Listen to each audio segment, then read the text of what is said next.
नर्मदे हर। दोस्तों, स्वागत है आप सभी का सिंपल मार्क के प्रश्नोत्तरी वीडियो के एक और एपिसोड में। और जो लोग नहीं जानते उन्हें मैं बता देता हूँ कि आपके द्वारा जो कमेंट बॉक्स में प्रश्न पूछे जाते हैं या कमेंट की जाती है, उन सभी प्रश्नों के उत्तर मैं एक वीडियो के माध्यम से देने का प्रयत्न करता हूँ, जो महीने की 15 और 30 तारीख को ये वीडियो अपलोड करता हूँ। पिछली बार का वीडियो मैं अपलोड नहीं कर पाया था, तो आज 15 तारीख को अपलोड हो रहा है, उसके लिए क्षमा चाहता हूँ। और आज के प्रश्नोत्तरी वीडियो की शुरुआत से पहले आपको बता देता हूँ कि आज के जो प्रश्नोत्तरी वीडियो में प्रश्न लिए गए वो कुछ प्रश्न परिक्रमा से जुड़े हुए हैं, तो कुछ प्रश्न मेरी पर्सनल लाइफ से जुड़े हुए हैं, क्योंकि बहुत सारे प्रश्न ऐसे पूछे गए जिनके बारे में मैं आज इस वीडियो में प्रथम बार बताना चाहता हूँ। तो शुरुआत करते हैं आज के प्रश्नोत्तरी वीडियो की। और कमेंट बॉक्स में जो भी आपके प्रश्न पूछे गए आपके द्वारा, उनके यथासंभव मैं जवाब देने का प्रयत्न करूँगा। नर्मदे। आज का जो पहला प्रश्न है या पहली कमेंट है, उनका नाम नहीं है यहाँ पर, उनकी आईडी का नाम है मोटिवेशन फैन क्लब। तो इनका प्रश्न है कि नर्मदे हर भक्तराज, आपने बहुत अच्छी जानकारी बहुत ही सुंदर और सरल तरीके से दी, आपको बहुत बहुत साधुवाद। आपको भी बहुत बहुत धन्यवाद। भक्त जी, सुना है माँ नर्मदा पापी से पापी मनुष्य का उद्धार कर देती है, लेकिन क्या कभी महापापी का भी उद्धार करेंगी?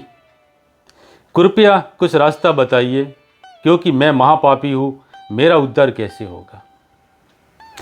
देखिए भगवंत, आपने जो ये प्रश्न किया है कि मैं महापापी हूँ, अब यहाँ पर हम थोड़ा विस्तार से अगर समझे तो हमारा जो जन्म हुआ है वो इस प्रकार से दो तत्वों से हुआ, अगर साधारण भाषा में समझे, पाप और पुण्य।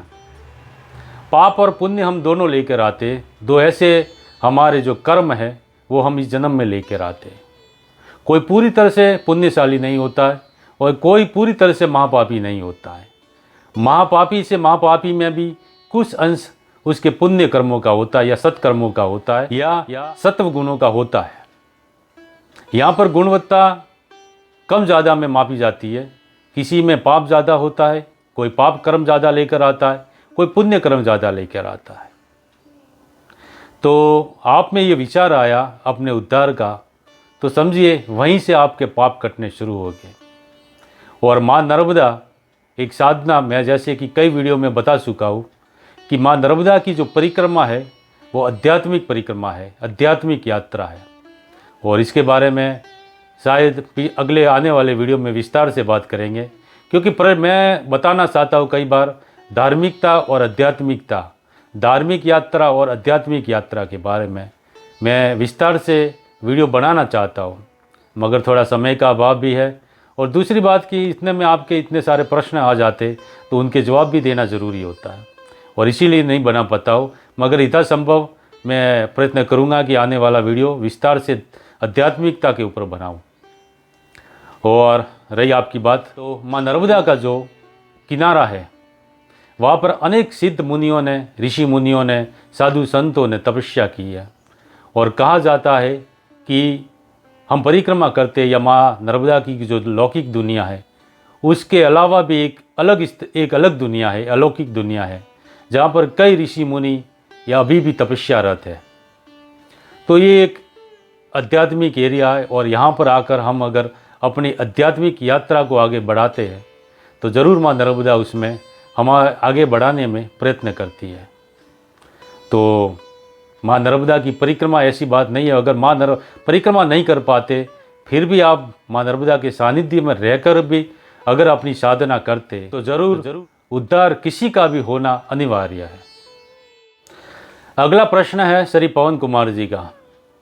पवन कुमार जी कह रहे, राठौर साहब, गणपत जी नर्मदे हर जीवन पर बढ़िया वीडियो पर परिक्रमा में वाहन का इस्तेमाल कर सकते हैं क्या? कृपया वीडियो डालने में निरंतरता लाए। अगला प्रश्न है श्री अजय कुमार जी का, और अजय कुमार जी कह रहे, नर्मदे हर वीरेंद्र भाई, आपके ऊपर माई का आशीर्वाद हमेशा बना रहे। हमने मार्च 2024 में वाहन द्वारा परिक्रमा की, पर संतुष्टि नहीं हुई। आपकी वीडियो देखकर हम दोनों की पैदल परिक्रमा करने का मानस है, लेकिन पैर में तकलीफ के कारण हिम्मत नहीं हो पा रही। क्या यह संभव है कि वाहन भी साथ रखा जाए, ताकि कुछ पैदल और कुछ वाहन से एक साथ परिक्रमा हो? कृपया मार्गदर्शन करें। देखिए अजय कुमार जी, आपने जो प्रश्न पूछा, पहले तो आपको बहुत बहुत अभिनंदन कि आपने माँ नर्मदा की पैदल परिक्रमा का मानस प्रकट किया है। और दूसरी बात कि आप साथ में वाहन भी रखकर परिक्रमा करना चाहते तो बिल्कुल कर सकते। बहुत से परिक्रमावासी आते हैं जो अपने साथ अपना वाहन रखते और पैदल परिक्रमा करते हैं और अपना सामान उस वाहन में रख देते हैं। और अगर यहाँ पर कहीं पर कठिनाई होती है तो वाहन में बैठकर भी आगे की यात्रा करते हैं। जैसे कि मैं आपको कई बार बता चुका हूँ इस वीडियो के माध्यम से, अनेकों वीडियो के माध्यम से, कि ये अपने आध्यात्मिक यात्रा है। और आध्यात्मिक यात्रा का मतलब है कि अपनी भाव शुद्धि करना और अपने भाव के स्तर को बढ़ाना। तो उसके लिए आप में भाव होना ज़रूरी है, आप में भाव बढ़ाना है। और वो आप किसी भी तरह से मैया के प्रार्थना कर, पूजा कर, यात्रा कर, किसी भी तरह से बढ़ा सकते हैं। तो इसमें कोई हर्ज नहीं है। और दूसरी बात, परिक्रमा हम अपने लिए करते तो अपने तरीके से कर सकते। अगली कमेंट है श्री कल्पना बहन जी की, और ये कह रहे हैं, नर्मदे हर भाई, क्या आश्रम में रहने खाने के पैसे लगते हैं क्या? तो बिल्कुल नहीं, आश्रम निःशुल्क होते हैं, वनक्षेत्र निःशुल्क होते हैं, क्योंकि बहुत सारे आपके जैसे जो भक्त हैं वो उनके द्वारा आश्रम में दान किया जाता है परिक्रमावासियों की सेवा के लिए। तो मैया के किनारे आश्रमों की कोई कमी नहीं है जो निःशुल्क यात्रियों को अन्न सेवा देते हैं। हाँ, अपनी ये कर हिताशक्ति से आप वहाँ पर दान करना चाहे तो वो बात अलग है।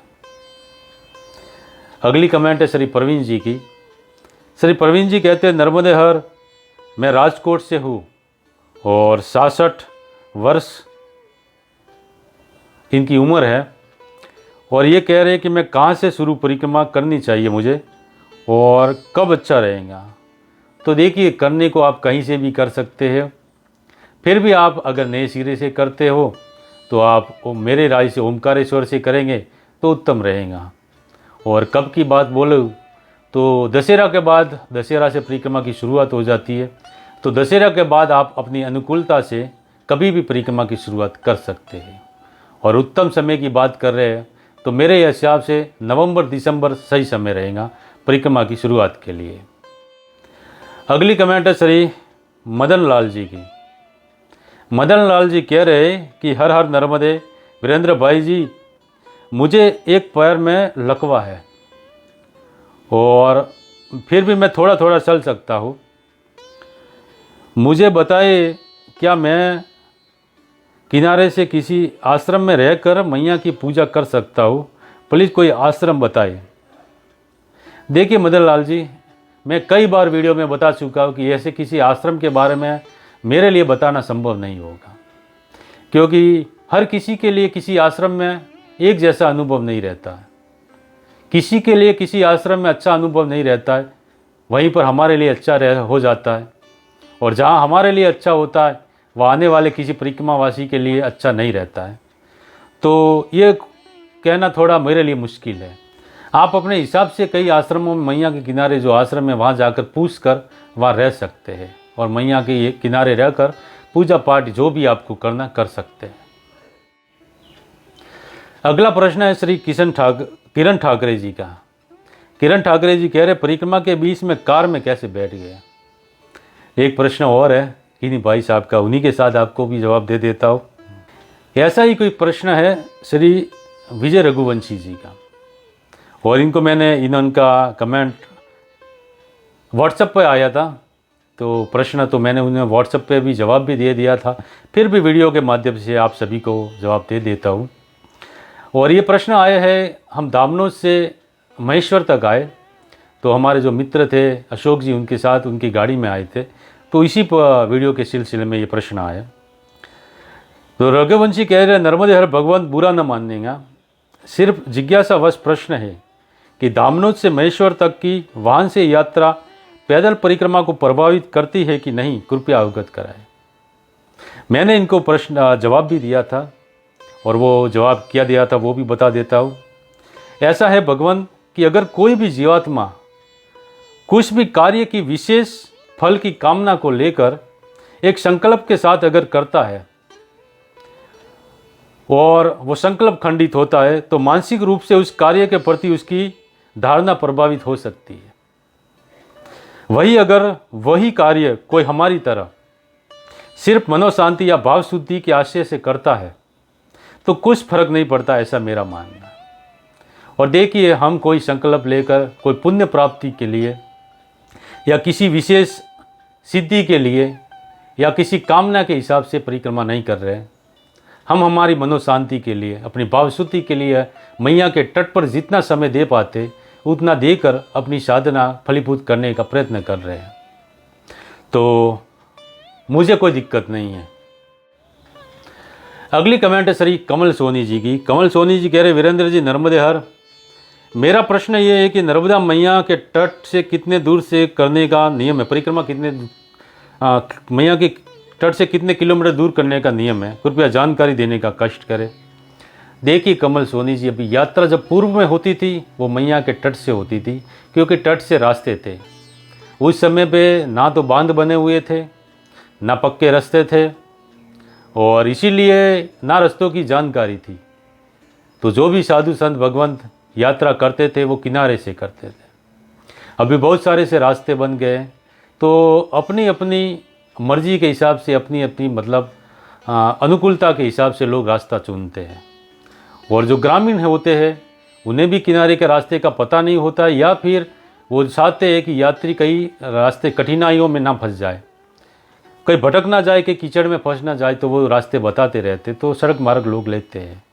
वैसे अगर नियम की बात करें तो नियम के बारे में मैं कुछ विशेष नहीं जानता, क्योंकि नियमों के प्रति मैं अपना रुझान विशेष नहीं रखता हूँ। मैं जैसे कि कई बार बता चुका हूँ कि ये आध्यात्मिक यात्रा अपनी भाव शुद्धि की यात्रा, अपने भाव के स्तर को ऊंचा ले जाने की एक यात्रा है। तो नियम ये है, क्या नियम के बारे में ये बता सकता हूँ, जितना संभव हो सके मैया का जो ओरा है, मैया का जो किनारा है, उसमें रहते हुए यात्रा की जाए तो बहुत उत्तम है। बाकी तो आप कहीं से भी कर सकते हैं। अगली कमेंट है श्री रवि जी की। ये कह रहे हैं, नर्मदे हर, परिक्रमा की पूरी जानकारी मिले ऐसी बुक के बारे में बताएं ताकि नए परिक्रमावासी को सुलभ रहे। देखिए रवि जी, ऐसी बात है कि आप ओमकारेश्वर से जाएंगे तो वहाँ पर बहुत सारी ऐसी किताबें मिल जाएंगी। और अभी अब नई अपडेट की बात करोगे तो ज़्यादातर लोग जो सीमा दीदी के द्वारा किताब लिखी गई है उसी का अनुसरण करते हैं, और उसमें अच्छी जानकारी भी है आश्रमों के विषय में, गांवों के विषय में, तो वो किताब ठीक है। बाकी दूसरी भी बहुत सारी किताबें हैं, अलग अलग आश्रमों में या दुकानों पे मिल जाती है। और अभी लास्ट में एक प्रश्न आता है जो मेरे पर्सनल लाइफ को लेकर है, और ये प्रश्न कई बार लोगों के द्वारा पूछा गया, मगर मैं इस प्रश्न को अवॉइड करता रहा, इसे टालता रहा, क्योंकि इसका जवाब थोड़ा लंबा है और इसका जवाब अगर विस्तार से देने जाओ तो काफ़ी समय भी लगता है, और कुछ ऐसे शब्द भी आते हैं जिनका प्रयोग करना नहीं चाहता, और कुछ ऐसा बीता है भूतकाल जिसे मैं याद करना नहीं चाहता। फिर भी इनका प्रश्न इन्होंने बहुत ही मन से पूछा है, और बहुत सारे प्रश्न लोग जानना चाहते हैं। वैसे हम इस चैनल के जरिए एक परिवार से जुड़े हुए हैं, तो सहज रूप से हर कोई ये जानना चाहता है, तो इनका प्रश्न पहले ले लेते, फिर जवाब देने का प्रयत्न करता। और ये जो प्रश्न पूछा है, इनका नाम है अमीश जी, और अमीश जी ने गुजराती में प्रश्न पूछा है। वीरेंद्र भाई नर्मदे हर, भाई મને એક વાત જણાવજો। આપે આટલી નર્મદા પરિક્રમા કરી, આપ ઉત્તરાખંડ ચાલીને જઈ આવ્યા, આપનો પોતાનો પરિવાર છે, પત્ની, બાળકો વગેરે, આપ પરિક્રમા વગેરે કરવા માટે કઈ રીતના સમય ફાળવી શક્યા પારિવારિક જીવનમાંથી? અને આ થોડુંક અંગત થશે જો હું પૂછીશ, પણ એ જરૂરથી જણાવજો, જ્યારે તમે આ યાત્રા કરતા ત્યારે તમારા પરિવારજનોને આમદની અને એમના ખર્ચ વગેરે કઈ રીતના પૂરા થતા? સાહેબ સાચું કહું તો આજ વાત પ્રત્યેક માણસને સતાવતી હોય છે, પણ ખરેખર તમે એક અત્યંત ધગધગતું ઉદાહરણ છો જેમને આ યુગમાં કરી बताવ્યું છે। अब अमीश भाई का प्रश्न है कि आप जो परिक्रमा कर रहे हो या परिक्रमा करते हो, आपने उत्तराखंड की भी यात्रा की, तो सबसे बड़ा प्रश्न है कि जब इतनी लंबी यात्रा करते हो, आपका परिवार है, समाज में रहते हुए करते हो, तो समय कैसे निकालते हो, मतलब कि घर का खर्चा कैसे निकलता है। मेन प्रश्न ये है, आमदनी का स्रोत क्या है, और ये बहुत लोग जानना चाहते हैं। तो आज विस्तार से बताता हूँ कि देखिए मैं ये परिक्रमा मार्ग में कैसे आया या यात्रा करने को इच्छुक कैसे हुआ और समय कैसे निकाल पाता। और इसके लिए मैं आपको 10 साल पीछे लेकर जाता हूँ। आज से करीब 8-10 साल पहले, जब मेरी उम्र करीब 28 से 30 साल की थी, क्योंकि आज मेरी उम्र 40 के आसपास है, और आज से 8-10 साल पहले मैं ट्रांसपोर्टेशन का काम करता था और ट्रांसपोर्ट कंपनी में जॉब करता था, और उसमें बहुत अच्छी इनकम कमा लेता था। मतलब कि अगर मैं 1 महीना भी काम करता था तो 2 साल आराम से घर पर बैठकर खा लेता था, इतना कमा लेता था।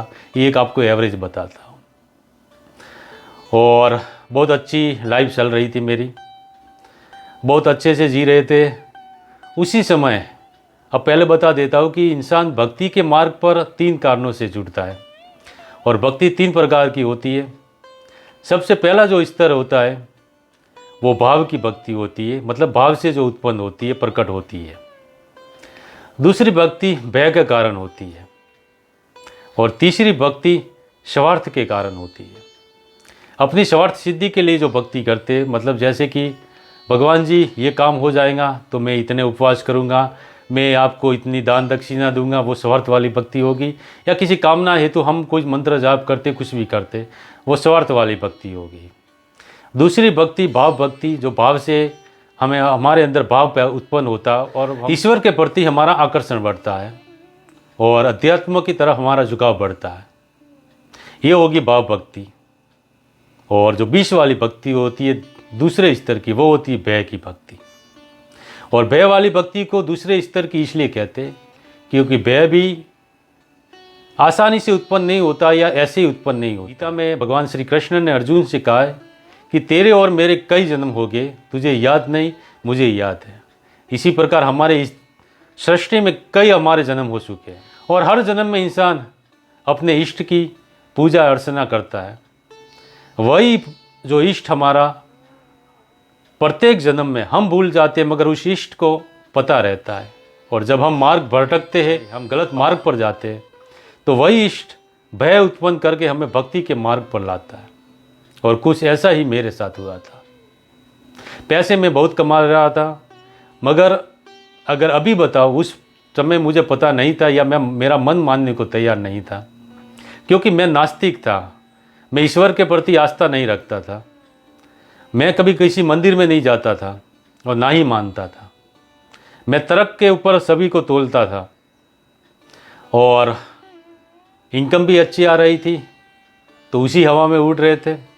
उस समय मैं गलत साधना या गलत रास्ते पर जुड़ा हुआ था, क्योंकि जो भी गलत काम करता है, मतलब जो हमारी इनकम थी वो बेईमानी की इनकम थी, 2 नंबरी की इनकम थी।